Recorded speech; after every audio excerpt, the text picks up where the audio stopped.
చిత్తూరు జిల్లా పూతలపట్టు నియోజకవర్గం ఐరాల మండలంలోని శ్రీ వరసిద్ధి వినాయక స్వామివారి ఆలయానికి వైఎస్ఆర్సీపీ రాయలసీమ కోఆర్డినేటర్ మాజీ మంత్రివర్యులు పెద్దిరెడ్డి రామచంద్రారెడ్డి కుటుంబ సమేతంగా విచ్చేశారు.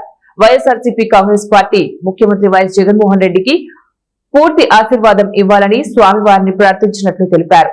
ఆలయ అధికారులు పెద్దిరెడ్డి దంపతులకు స్వాగతం పలికి ప్రత్యేక దర్శన ఏర్పాట్లు చేశారు.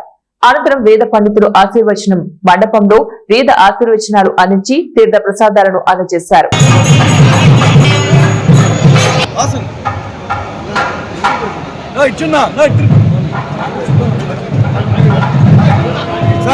సార్